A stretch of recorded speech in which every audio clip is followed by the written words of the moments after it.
لغمان ولسونو یو لویه ستره غونډه او لاریون په دې نیت کړی دی چې د علیپور چې یو خاین ملي دی چې د افغانستان ملي ګټې ګواښي د افغانستان نظام ګواښي چې هغه د هغه په ننګه باندې زموږ د دولت د ځینو ادرسونو نه خبره شوې نن موږ په کلکه سره د هغې پر وړاندې باندې خپل غږ پورته کړی او د العداد فدایي چې د ملي حاکمیت د ساتلو په خاطر د هغه یرغلګرو پر وړاندې استادګي او درېدا کړې ده د هغوی په حمایت د لغمان مختلف اقشار قومي مشران ځوانان علما کرام را پاڅېدلي دي او خپل غږ پورته کوي او نظام ته پیام ورکوي چې موږ د خپل امنیتي ځواکونو تر څنګ ولاړ یو د العداد فدایي ننګه کوو او د علیپور په مقابل کې ولاړ یو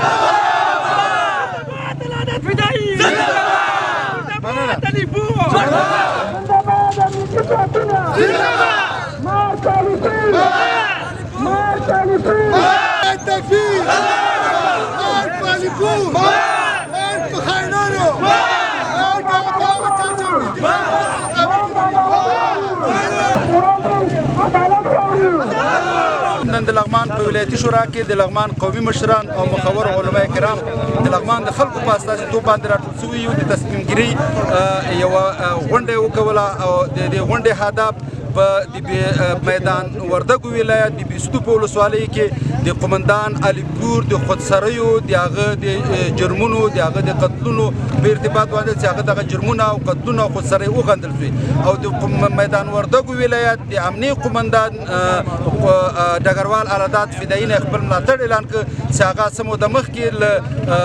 مرکز نه د یو تللي هیئت د یو غیر عادلانه قضاوت په نتیجه کې هغه دنده ځنډول شوې وه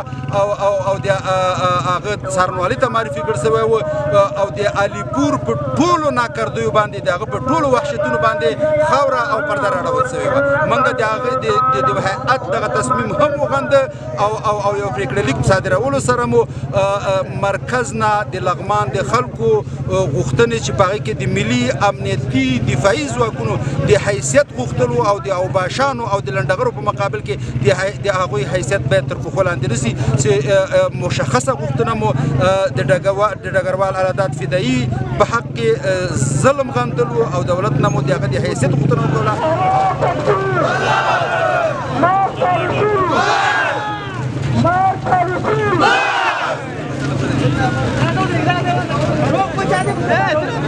زنده‌باد امنیتي ځواکونه زنده‌باد زنده‌باد العداد فدایي زنده‌باد نعره تکبیر نعره تکبیر علیپور